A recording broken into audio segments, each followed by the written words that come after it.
Welcome to Gig Harbor Adventist Fellowship Virtual Church. I am availing myself of the unique opportunity to dress up today. And by dress up, I mean wearing real pants. And yes, I am reading this. I am filming this on Wednesday, my birthday.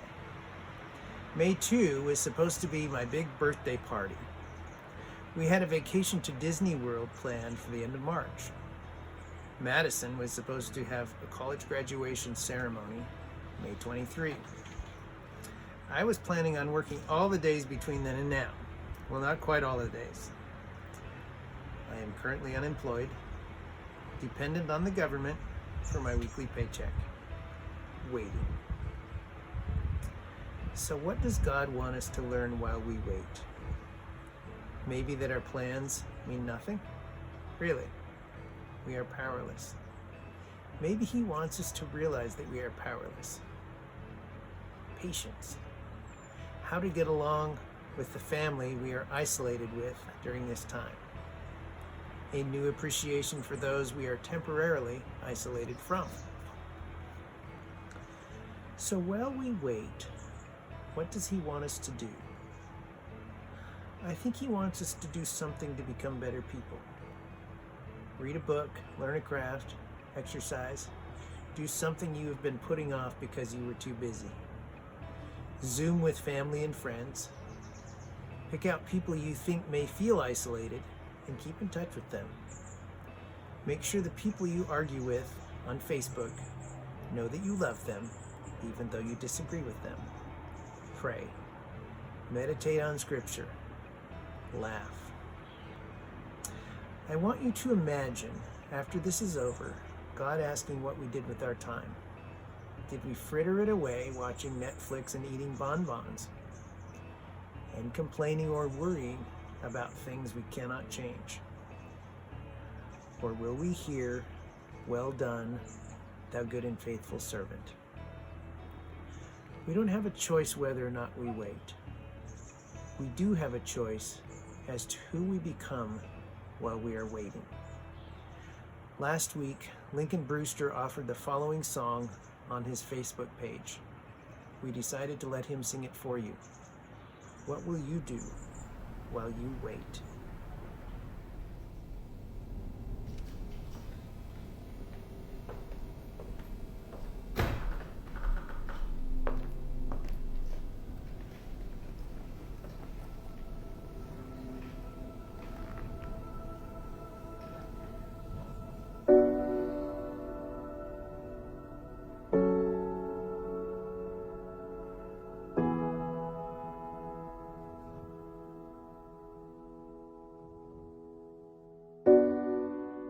Deep within my heart, I know you've won. I know you've overcome. And even in the dark, when I'm undone, I still believe it. I live by faith and not by sight. Sometimes miracles take time. While I wait, I will worship. Lord, I'll worship your name. While I wait, I will trust you. Lord, I'll trust you all the same.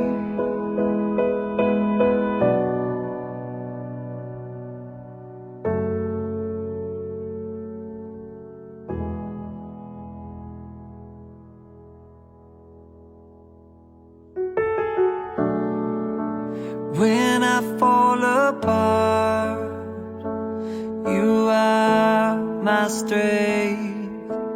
Help me not forget, seeing every scar, you make me whole. You're my healer. I live by faith sometimes miracles take time. I live by faith and not by sight. Sometimes miracles take time. While I wait, I will worship. Lord, I worship your name. While I wait, I will trust you. Lord, I'll trust you all the same. You're faithful every day. Your promises remain. You're faithful every day. Yeah. Your promises remain.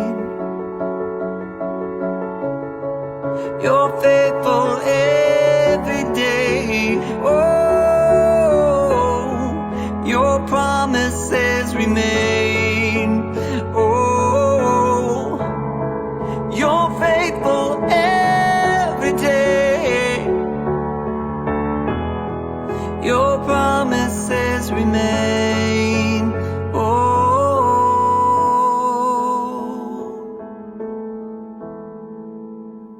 though I don't understand it, I will worship with my pain.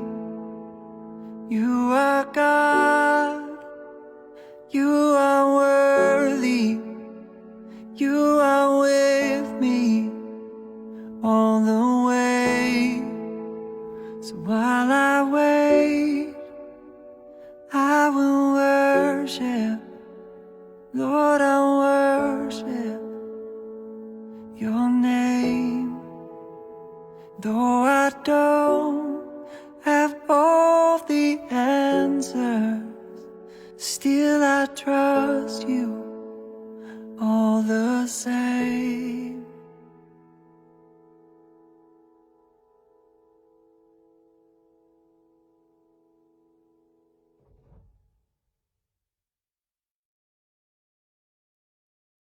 This is our third go at it.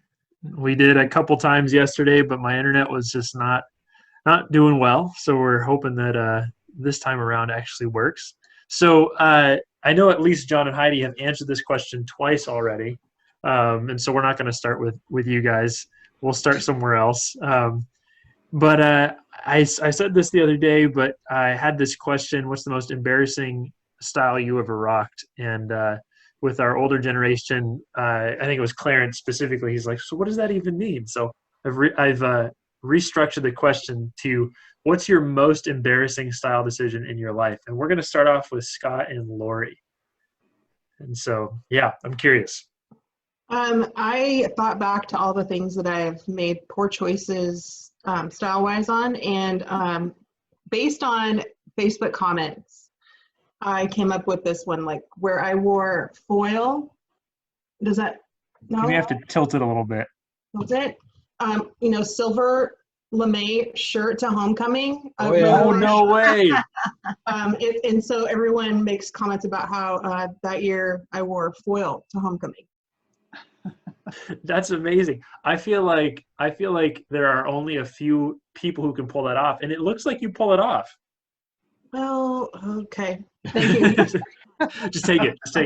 Yeah, thank you. How about you, Scott? I still think my style pretty much stayed about the same. I wouldn't say I was really embarrassed by anything specifically, but there were times where I had, like super short hair and then like just all the same on top. And there were girls at school that would rub their hands on my head and call me Rug.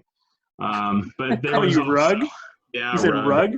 Yeah, It Rug. feels like AstroTurf. Yeah, and then a little bit later, I got into the collars up and jean jackets, and did the just jeans and t-shirts with flannels open, that kind of thing. But the one that I know that you guys all call it a mullet, but I still don't want to admit that it's a mullet. It's a baby.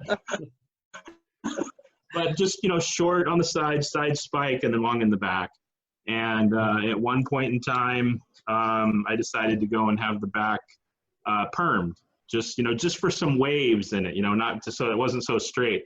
And it didn't work that way at all. It totally just bunched up and was like just right at the back of my neck the whole time. And Little curly bun. I think within about 2 weeks, I had him just go chop it all off. So, yeah.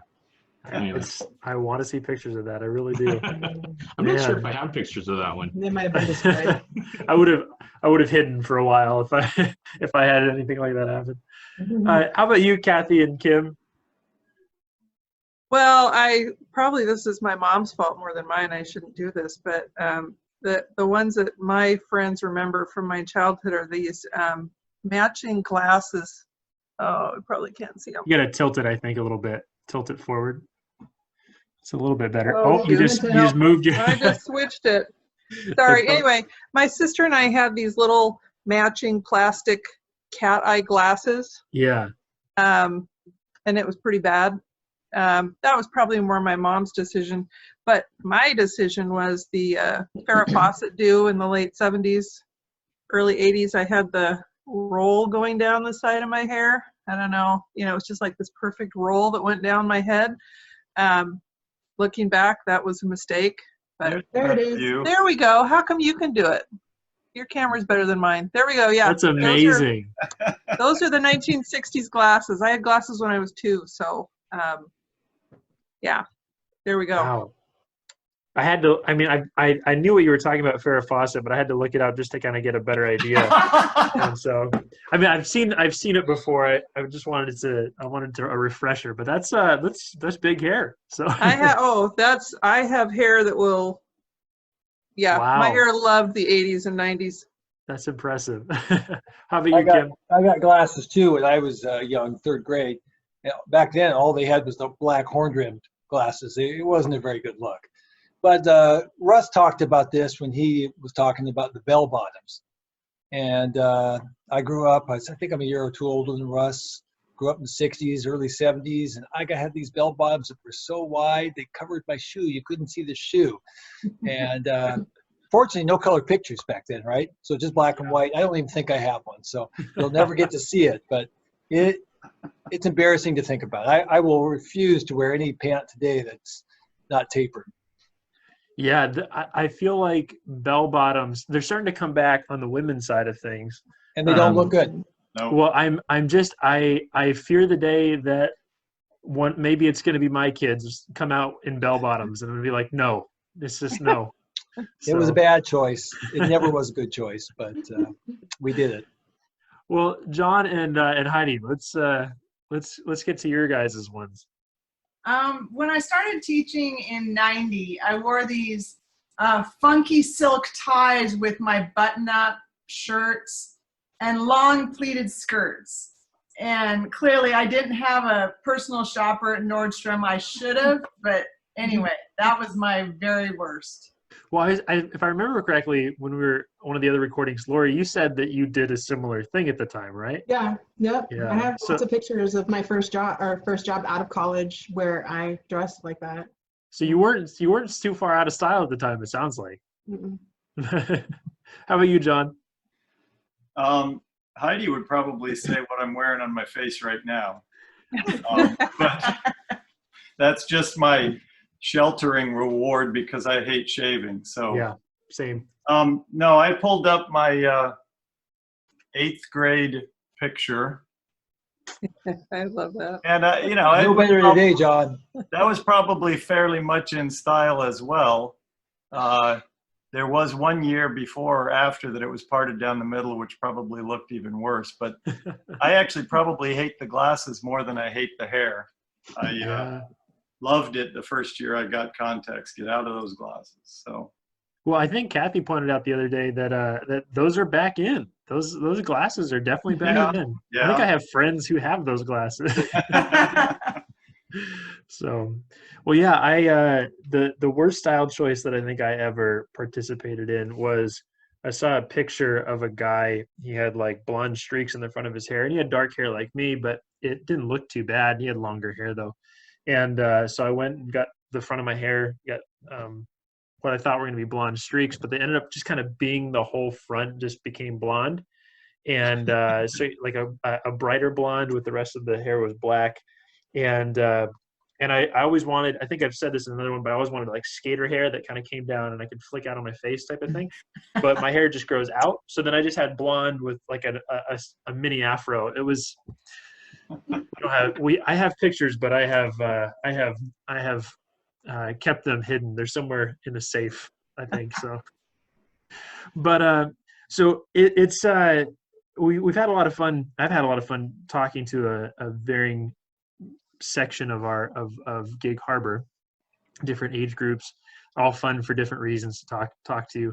You guys aren't a specific part of like, this isn't part of a specific generational conversation, but John, you would suggest the idea of having Gig Harbor leadership do something like this. And this is not all of Gig Harbor leadership. We're obviously missing a few people because just streamlined conversation is hard with really more than 5 or 6 on this kind of venue.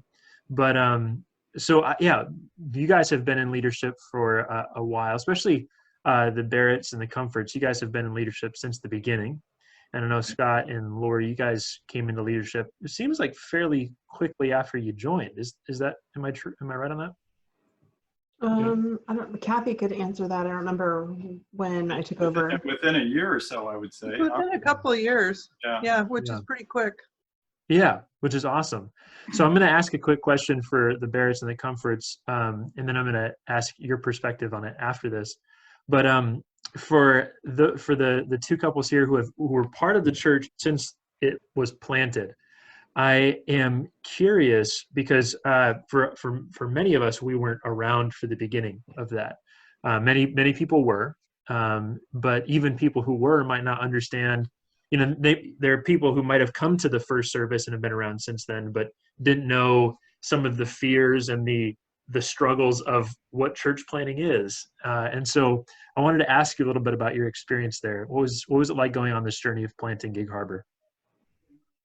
So we were probably a pretty atypical plant, and we can talk about that maybe a little more later, the implications of that. We didn't go through a big process of how do you plant, let's set a missional vision for the plant and all of that in so many traditional ways anyway. We did have vision, but what happened was there were some of us who had been involved at a church for quite a long time, and over time some things began to build up that we wanted to maybe do something different. We wanted to try maybe some non-traditional ways of reaching the community, maybe not so much the focus on evangelistic seminars kinds of things.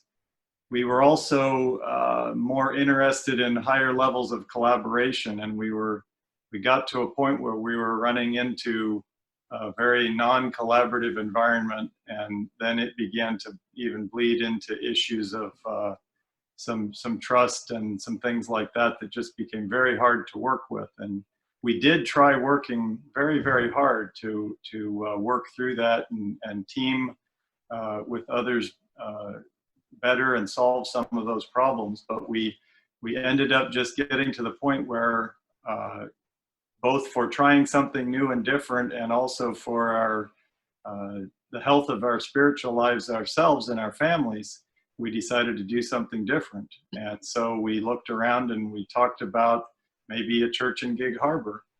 And so we got together a pretty good sized group of those that we thought would be interested in that. And we actually did sit down and compare notes, and we actually wrote out some answers on papers individually and then read them to each other and compared our answers. And there was a God-given, dramatic, providential alignment in all of those answers. And so we just said, let's go do it. And so we started meeting in home churches at first, and then we set up little planning groups to start looking for where might we rent and some other things. So that's kind of how we got started. I'll let the others fill in a little bit more of that. Yeah. Yeah, so John and Ron and I actually were the three people that were meeting with leadership in our other church and trying to work through our problems and the processes and the things that we thought were important. And so John and Ron and I, we're still here with our families and our spouses, and Mike and Donna Perisher were really the group that were working through those issues in our prior church. And it got to the point where people were starting to leave, people that kind of aligned with our vision of what they wanted church to be. A few couples left, and we decided we didn't want to let that continue to happen. So we're not a traditional plant, but I do feel like maybe now I look back and think maybe we weren't paying attention, that we should have done this before. That maybe God was trying to tell us, this is something else I have for you, and you're not seeing it, and so we're gonna keep butting our heads against the wall until we finally see what he wants us to do, because it is hard to believe there was never a church in Gig Harbor before we got there, an Adventist church. So to that extent, very providential.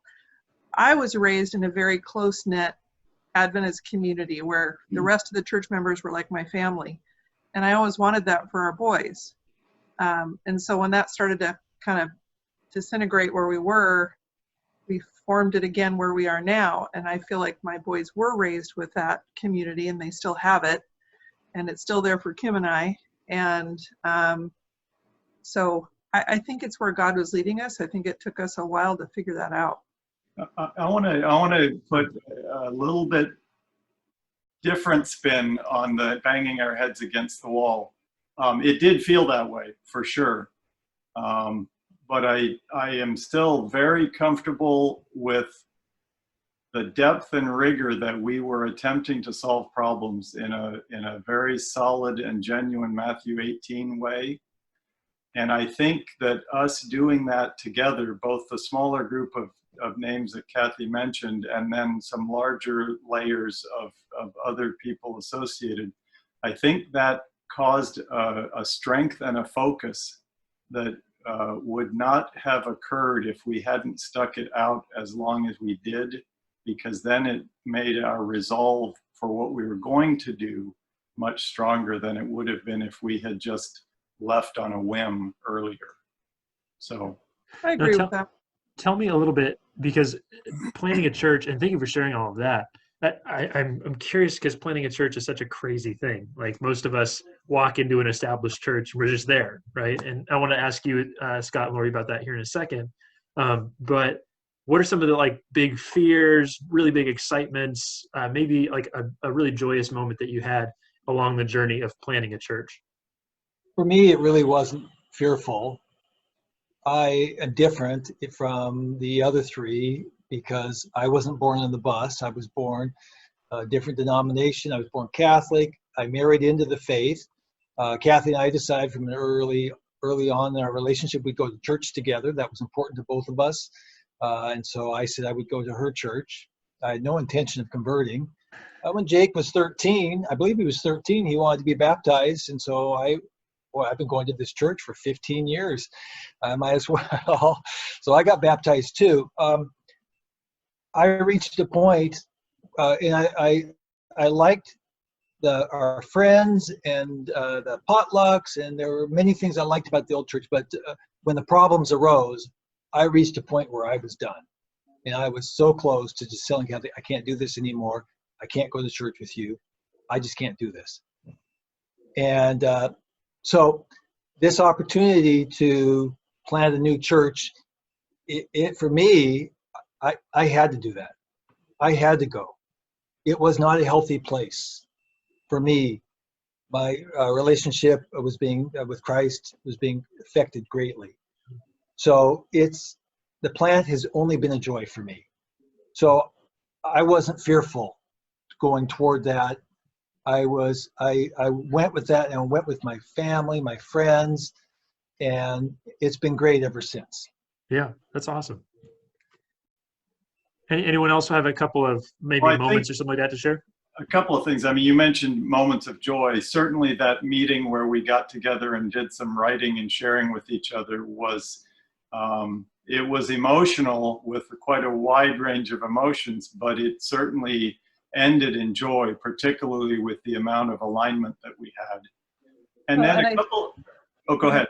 I was going to say, Heidi actually mentioned this last night when we did this, but the home churches that we had that first summer, where we had kind of left where we were and we were meeting at, I think we met at our house and Hearts and Abaja's, and I'm sure there were others that I can't think of right now. They turned into kind of all day, you know, it was communion with God, it was communion with each other. If we were at Hearts, we were maybe on the water, you know, we'd go on walks, we'd go on hikes. I mean, they turned into just great sharing times for us to really bond together. And I would say that was really a highlight. That was something that was really cool about starting out new in a new adventure. We didn't know where we were going to be yet, but in a new adventure, that was pretty exciting. And while there was uncertainty, I did go from looking forward to Sabbath to really not looking forward to Sabbath. It was my least favorite day of the week, but since we have made the transition, I look forward to Sabbath. It's always a highlight of my week. That's awesome. Yeah, the house church times to me were a good time for us to really come together, so that when the work started for actually being in the Church of the Nazarene in the fall, that we were just kind of even more together than we had been before. And I think that was really helpful. I'm a creature of habit, and I went to Kathy's home church for 20 some years, and we went to Central for 20 years. And, you know, just, I don't love change. And so this was tough to me to think about doing something different. And when you leave one set of friends and you start something new, not everybody's saying, go, good job, we're so happy for you. And I had a little bit of sense of worry that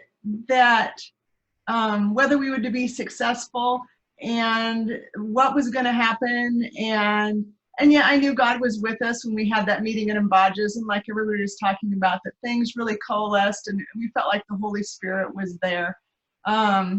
So that really feeling like we could be successful. Yeah. A couple of other things I want to throw on the table that I think made it easier than fearful. Usually when I read about church plants, you'll see things like, you know, 2 or 3 couples will go do it from the ground, from scratch. We started with 43 people. I believe it was 28 adults plus kids. So there was a certain aspect of support and inertia that it didn't feel like it was all on 2 couples' backs. And additionally, I totally agree with everything they said about house church. And another factor there, the fact that we had families and houses and even monetary resources that let us do things without feeling like we were at risk of crumbling and falling immediately if one bad thing happened. All of those added together to really, it was scary, but it really wasn't. So we also awesome. we also had Pastor McClarty. I want to mention him. I mean, from North Hill, he was our sponsoring. He was our sponsoring pastor, though, to kind of keep us connected to the denomination. And then, of course, we had Clarence, so we automatically already had someone to help us with pastoral type things and preaching. So we were really blessed. I really felt for. There were a few people in our group who had been a member of the old church for 40, 50, or a lifetime, and it was hard for them. And we love them. They're part of our community now. But boy, that must have been tough for them. Yeah. The whole situation that happened that caused you guys to come over and plant. You know, I'm sure that there's lots of different points of view on that from everyone who was involved. But the amazing thing is that what God does is he takes a situation like that, and now there's a church in Gig Harbor, and that's something that like is amazing. I mean, that's so cool that exists. And it's similar. I'm not trying to assign characters to this, but it's similar to like when Paul was in Ephesus and he's been there for 2 years planting a church, and then the whole city is in an uproar because he's preaching there, because they realize his message might affect their economy. And so the church is like, dude, you should probably leave. And so he leaves, and it's this rough situation, but then God uses it for something good. So again, I'm not trying to assign any specific characters to that story, but just that God can take tough things and made a church somewhere else. That's so cool. The thing I wanted to ask Scott and Lori is, you guys walked into this church. From the little I know about from your journey, you walked into church. It was kind of like looking for church in your Christian walk.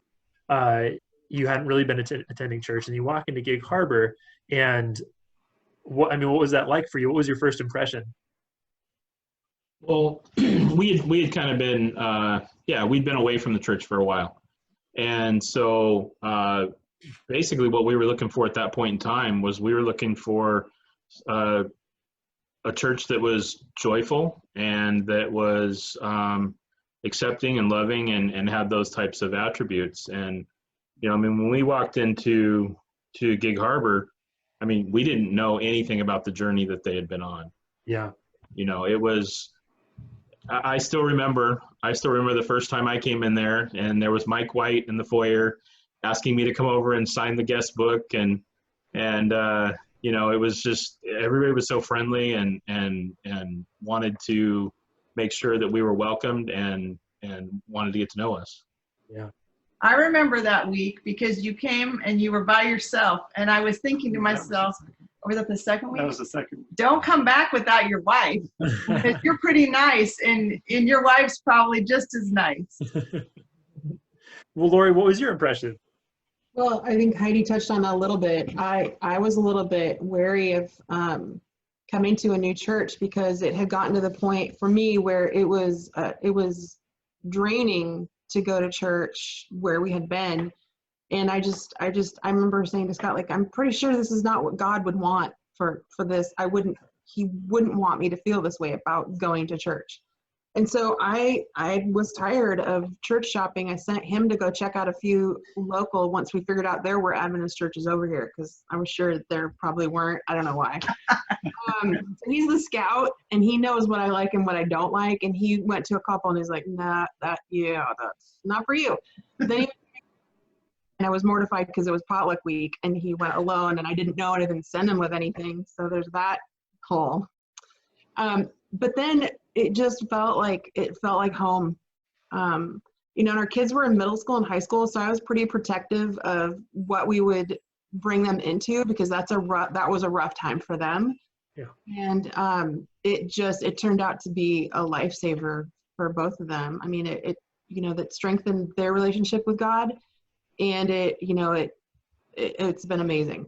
I'm glad that Scott did that Google search and scouted out churches for me. Well, and again, like, what's really cool about the whole story is that you guys are part of something that was started, a leap of faith into Gig Harbor, and now you guys show up and it's there. Like, what a cool thing for God to build off of. And I talked with your kids. I know I talked with Joel as well. I had a great conversation with them, and having church community that you can enjoy and actually look forward to going to is huge for teenagers and for young people. So I'm so glad that it was that they could walk into. And now I'm curious, and Scott and Laura, this applies to you as well, based on from when you originally came to church into today. And by the way, how long ago was that? I think it's been almost 8 years. Almost 8 years, yeah. Okay, yeah. So how have your ideas changed? Because you guys have been in leadership for a while. How have your ideas changed about church since starting or becoming part of Gig Harbor? And I guess, why don't we start off with Kathy and Kim? Well, I grew up in a, pretty traditional Adventist community, and so part of me still kind of is surprised that we got away with it. My dad used to say it's better to ask for forgiveness than permission, and that's sort of what we did. But I think my view has changed too. I was, it's like, here's an Adventist church. This is the way it's supposed to look. This is the way it's supposed to run. And we don't basically do any of those things. Our leadership council is different. Our way of just our whole organizational structure of, supposedly and ideally our people drive the decisions that our leadership council makes. Just the fact that you can do church differently, that we could come up with a different model that fits, how we thought it was best to serve our community. That has totally changed my vision of what church is, because I didn't really think or know that we could do that. And it's worked really well for us. In some ways, it spoiled me because I don't really enjoy going other places. I like going to our church. I really enjoy the service, and I can go to another place and people are friendly. I can talk to people. I enjoy that and everything, but the service itself is not. I don't think it's as good. Our style really suits me. So maybe one of the ways I've changed is I've become more stuck in my ways. I like what we got, and maybe that's not good. I like what we got. Well, and I will say, growing up, you didn't ever tell someone that came into your church, well, this may not be the right fit for you, but there have been people that have come in to GHAF, have taken a look. There was one little old lady, sweet lady, but she looked at the drums on the stage and she said, do they ever play those?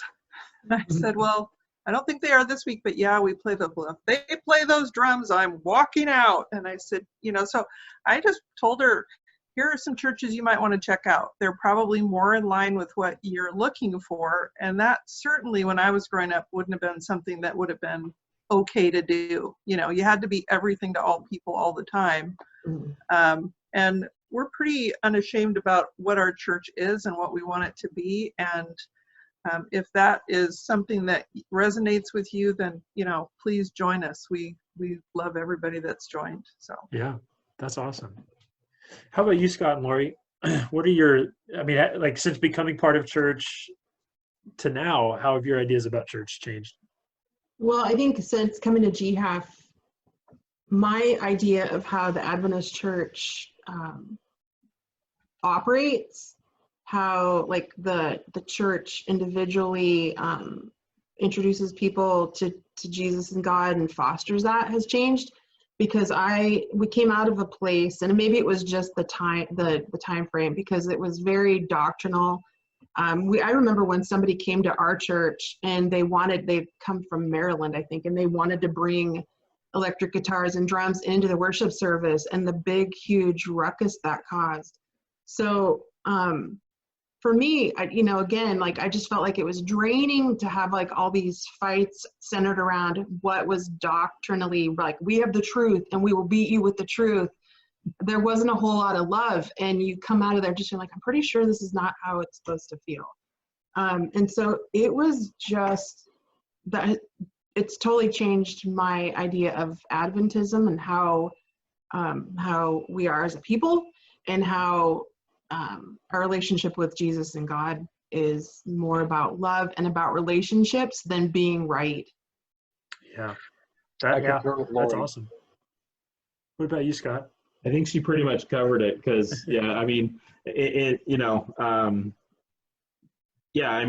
previously it was more about, the rigid truth. It was about, this is the facts, and, this, you need to know this. And it was mostly information. And I think over time, and again, this was a previous church that we had attended. And when we were not attending church, an Adventist church, there was a point in time where we were attending other churches. And the reason why we attended a Sunday church for a little while was honestly, it was a desire to look for the joy, because I didn't believe that we could find that joy in an Adventist church, honestly. But I think that's exactly what we found here at Gig Harbor. And I think now it's more about, a loving inclusiveness and, the joy in the journey. And so those to me are kind of a different viewpoint. When we were going to the Sunday churches for a while, the nagging thing in the back of my mind a lot was, it was, okay, yes, we've got some joy going on here, but we're not quite being scripturally, what's the word, honest, or and so that was a part of it. And I just wanted to be able to put those two pieces together in one place. And I think we found that here. Yeah, Scott, something I noticed about you, and this is not just relegated to you, but I just want to say it to you, is that I've seen that you seek out truth, but you are very kind about your approach to it, even to yourself, which is huge, because I think a lot of us, when we seek out truth, we find it even to ourselves we're not kind, and to the people around us we're not. And so I think you are indicative of a larger culture at Gig Harbor, but I just want to say that. So yeah. How about you, John and Heidi? I think that the attitude that you were just talking about is, it's a smaller group. This is our extended family, and so to have a closeness and to be able to speak freely with each other in a loving way is such a gift, and I'm really thankful. And sometimes when you're in a larger church, you kind of go, you get the message, take your kids to the program, and then you go home, and you do that on a 7-day cycle. And I think that the emphasis on really sharing the joy and the love that we have from our relationship with God, and sharing that with those around us, our neighbors, our extended family that we don't get to see all the time, is really what I enjoy and I appreciate about it. I don't need to give them a pamphlet. I don't need to go knock on all their doors, but that we are there for each other as a church family, and that we're there for our neighbors and the people that we come in contact with every week. Yeah. Well, John, how about you? And sorry, I didn't remind us of the question, but what are some things about church that have changed for you? Yeah. So I like what has been said already, so I'll say yes to that, and I'll just add to it. I think for me, this question is kind of an intertwining of my own personal spiritual journey growth along with the corporate church journey. Mentioning that we are smaller, and the familial aspect of it, the one anothering aspect of it. I personally have become much more attuned than I used to be, trying to understand and imagine what the early church was like in Jesus, post-Jesus time. Yeah. And aspects like, it was about people and purpose. It wasn't about programs. And trying to, obviously the way that we have structured ourselves and trying to focus all of our ministries around aspects of our mission statement are trying to keep things more simple than complex, more mission-minded than just status quo. That's the way it's always been done. But again, the first century church, the one anothering, and probably also for me personally, an expanded view of the gospel, not just a you got to get to heaven gospel, but he came for showing us the here and now way in addition to the not yet here way. Mm-hmm. And so those things all influence my view of church as well as my own spiritual walk. And I think that those kinds of things are influenced in the way that we're trying to lead as well. Yeah, that's good. And yeah, Scott.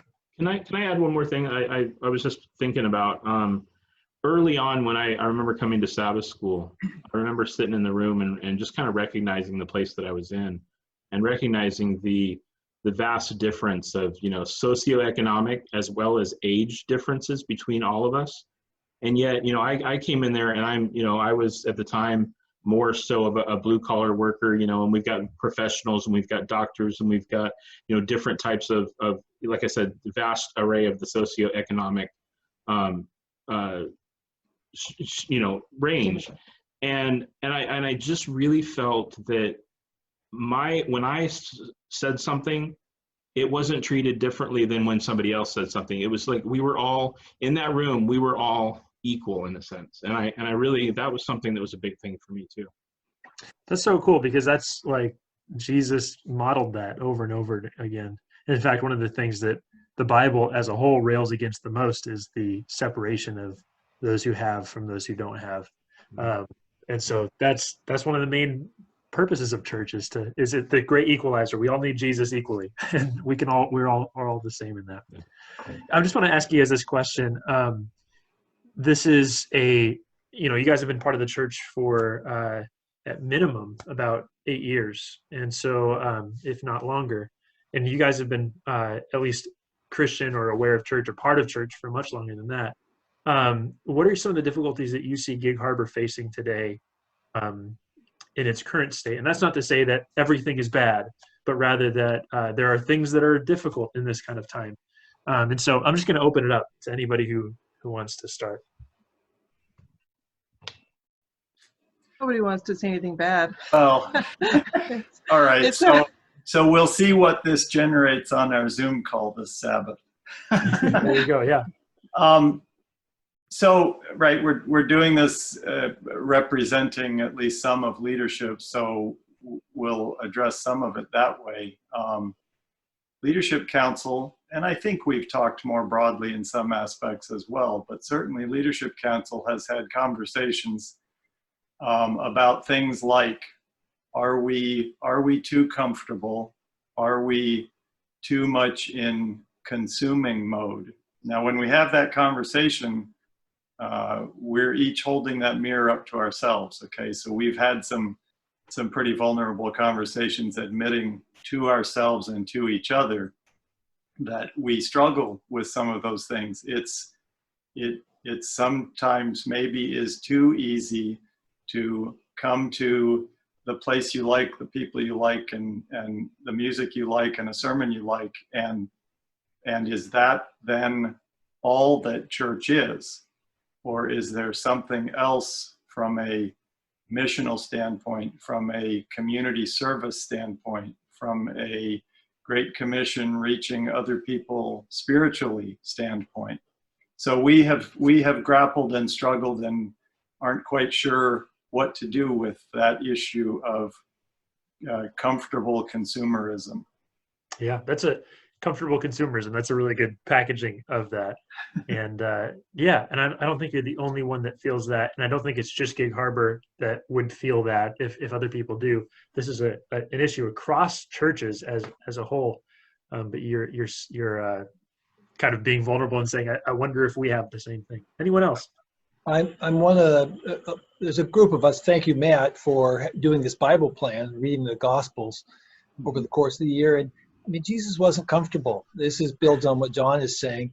And it's just a reminder to me, I get comfortable and, I'm happy with it. And I realize I got to push myself some more. And that's part of the conversation that Leadership Council is having. I think another concern of mine is by being small, we have 9 people on the Leadership Council.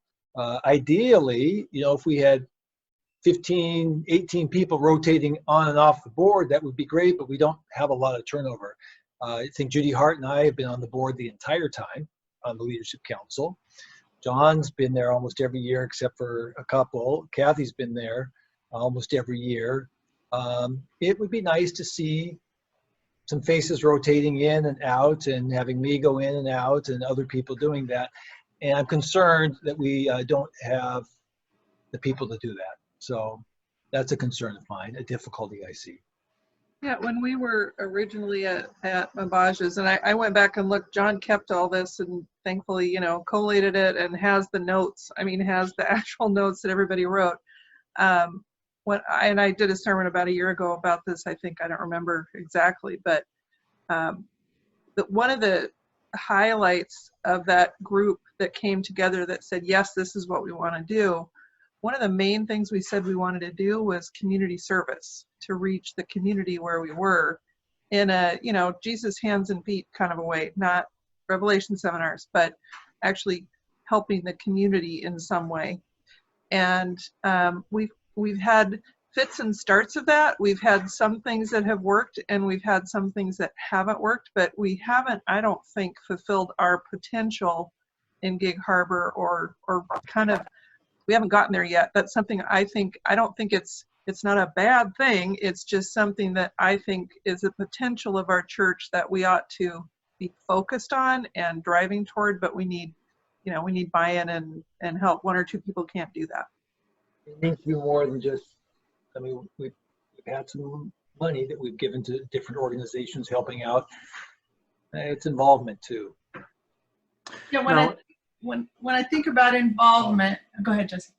Well, I was just going to say, as to your point earlier, Kim, when you're talking about rotation in leadership, I don't think you meant this, but just to clarify, in case anybody might take it wrong, where you said you don't know if you have the people to do that. I know that what you mean is that we don't seem to be having people elected into positions, or maybe people aren't willing to, who would be totally qualified and able. Right. Right. But just are like, ooh, I don't know if I'd be good enough for that. Or so, Right.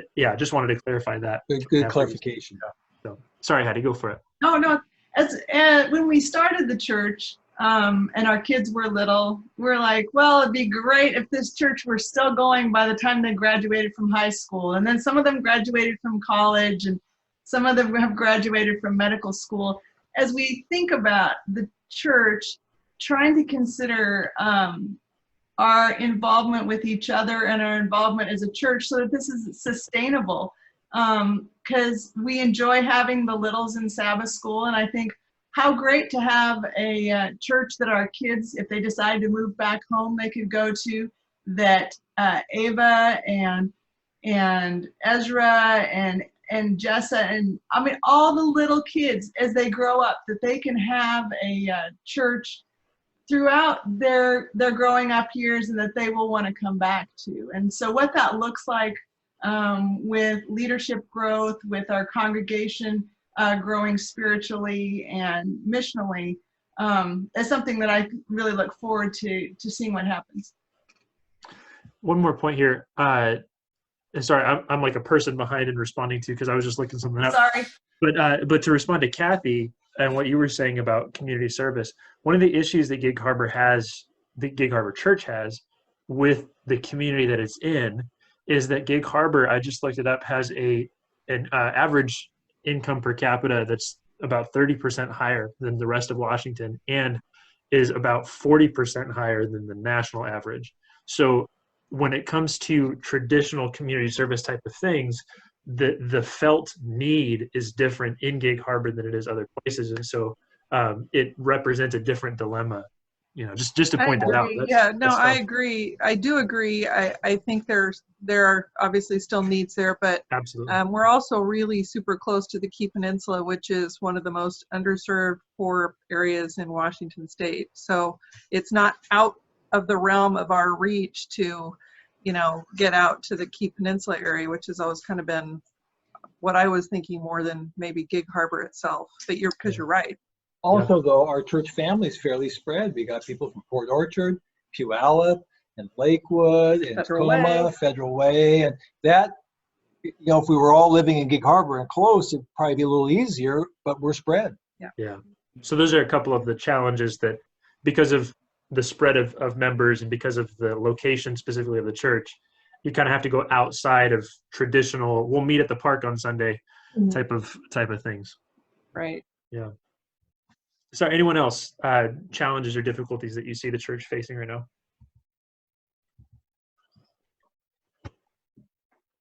I think you guys really covered most of it. I mean, in general, we are all getting older, and there does seem to be a gap, somewhat of a gap in our ages in our church too. And so there's that, and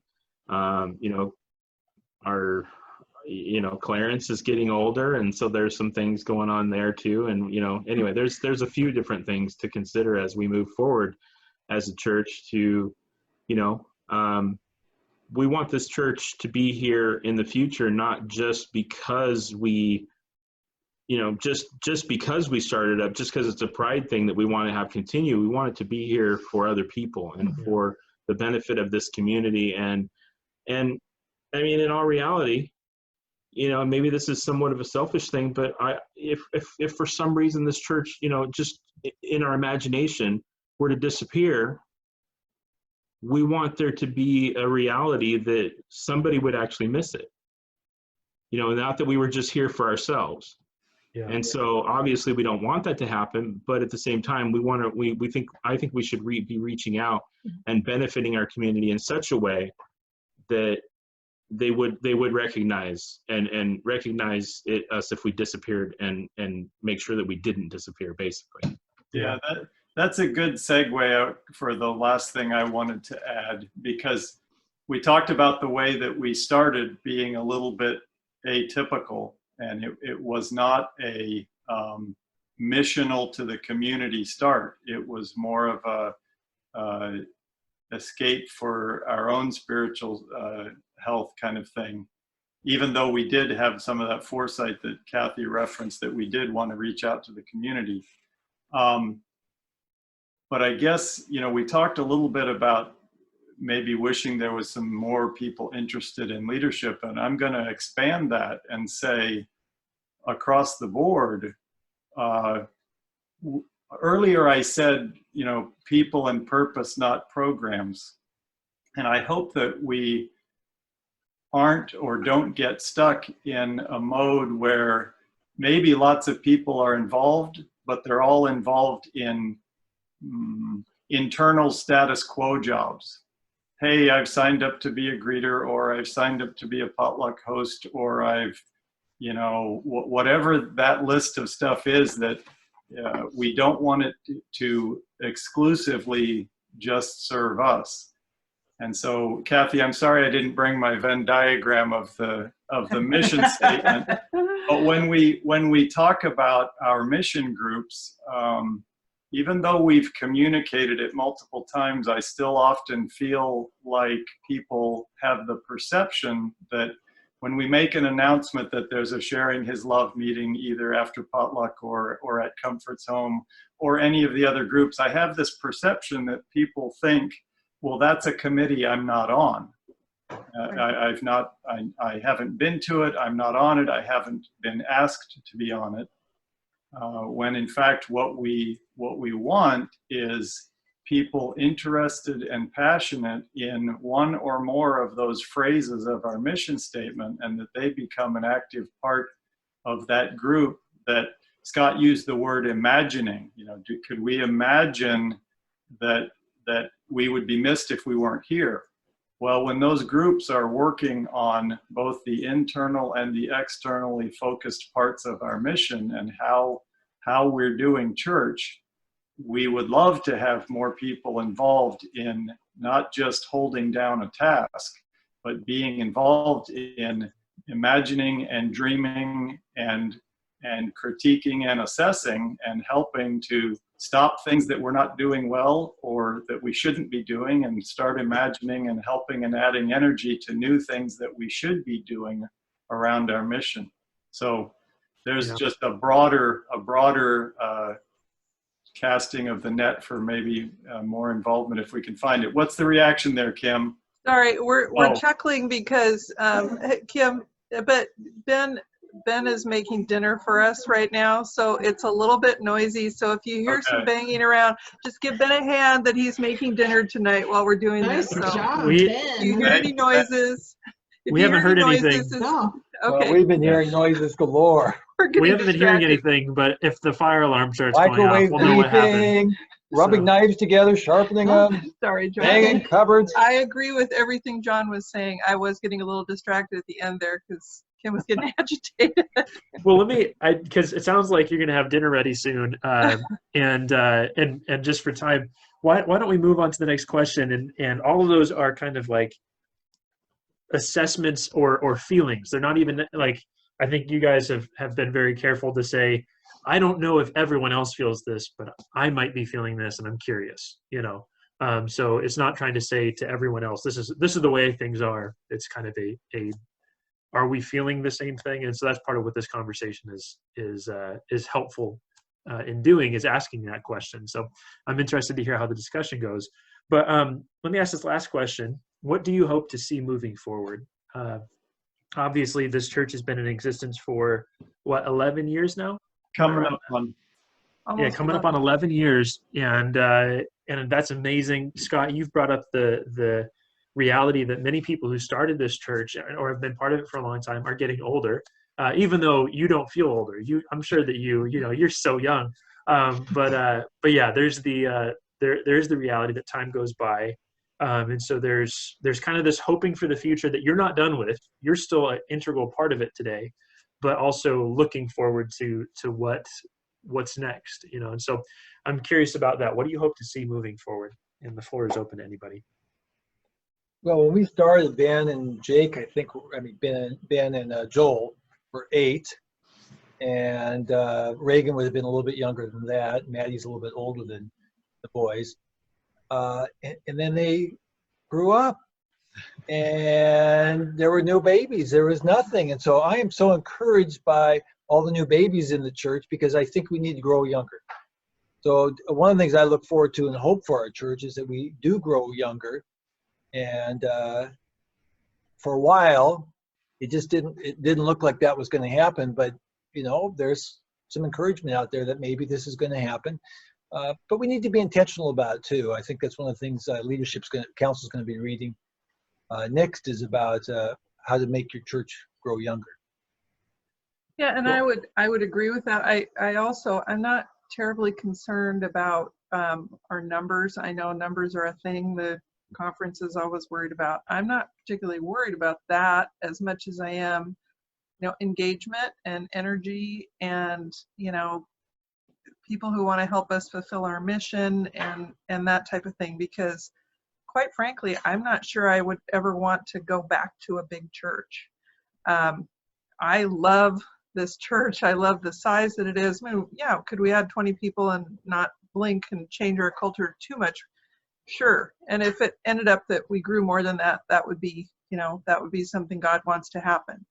But I love the engagement in a small church, and I just want to see maybe more intentionality and engagement about what our mission is, and really fulfilling our mission in Gig Harbor would be what I would hope for. Yeah. That's good. Anyone else? I have a desire to see other people grow. A desire to see other people grow in their spiritual life and those types of things. And I have ideas from time to time of things that I would like to do, as far as things to do, either reaching out to the community or even internally, helping to do those things. And one of the things, I'll just be vulnerable here. I'm looking in the mirror myself. One of the things that stops me or slows me down is the fact that it feels like it's such a huge thing to do on your own. And so what I see and want for the future of Gig Harbor is to find something that we can be, that can be something that we want to do for our community, or even, for our group, something that we can do and then we can do together and we can get excited about, and we can move forward and create this, this draw, this draw to our community, and our community, as in Gig Harbor, our Gig Harbor Church, our community, not not the city itself, but draw to us. And I don't mean that as for our purposes. I mean draw to us for the benefit of God. Yeah. Because the purpose of the church is to build God's kingdom, and if that affects, and hopefully that affects the community around you, but the church is supposed to be a community that people can come to and experience a different way. And and so there's no shame in wanting to attract people. Right. Yeah. Just not for our own, just not for our sake, for his sake. Absolutely. Yeah, I want to jump on that as well. When Scott was saying see people grow spiritually, both internally and externally, discipleship and kind of the spiritual formation, the spiritual walk of people has become more important to me. And it also reminds me of an analogy that Clarence has used from the pulpit years ago, and from a book that Leadership Council read together about if you imagine a cup and a saucer, that if the cup is not filled, there's no way it can overflow to the saucer or to those around. And so maybe starting with ourselves or continuing with ourselves, not exclusively, because I do like the idea that Scott was saying, can we find something out in the community that we can rally around too? But in parallel, what are our individual and then our communal spiritual walk as a church family together is an important thing that I'm interested in as we move forward. Yeah. Well, Heidi or Lori, any thoughts on what you hope to see moving forward? I really appreciated attending the discipleship class, and then when I began attending LC, just the spiritual studies and discussion that I think really help me as I go about my week. They give me more confidence if somebody asks me something of a spiritual nature, just gives me more strength to be there for them and to show them love. And I hope that we can continue to share our stories. This time where you've been interviewing people, I just enjoy hearing people's stories. It helps us understand how to be there for each other, how someone else's story can really be an encouragement to me if I'm in a lull, and vice versa. So I think just that continuing to be in community with each other is really crucial for us, even though we're spread far apart. When we're spread far apart, that just gives us a chance to reach even more people in our communities. It's exponential. So I just am very thankful for our church. Yeah. Well, Lori, do you want to have the last word? Say the most wonderful, beautiful. I'm just kidding. Well, With no pressure. Everybody kind of said what I hope for moving forward. But one thing that really I have a burden on my heart for, because I, as a young mom, kind of gave up attending church with kids because it's a lot of work. They're really noisy. They're hard to keep still.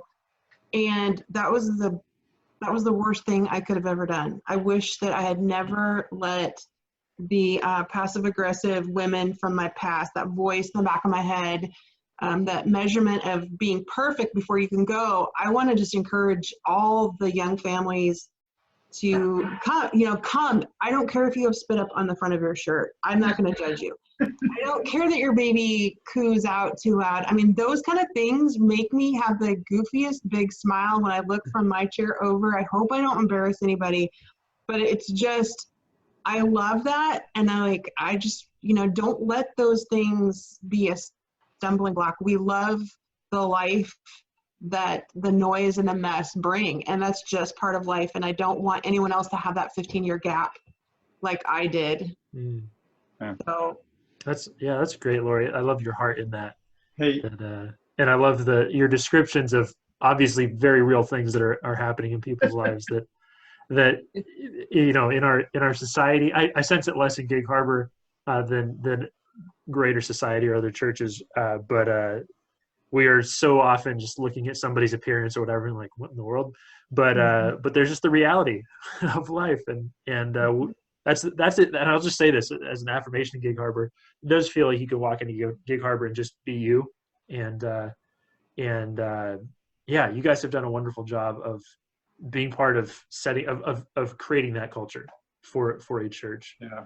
Hey, you offered Lori the last word, but I'm going to ask if I might say something else. Go for it. Two things. One, you disclaimed it a little bit, Jesse, when you referenced that we're assessing things and it's not meant to sound like everything's bad. But I want to reiterate, some of the nature of the questions that we're discussing could leave people feeling like, oh boy, they're downers. But I want to, part of that, right?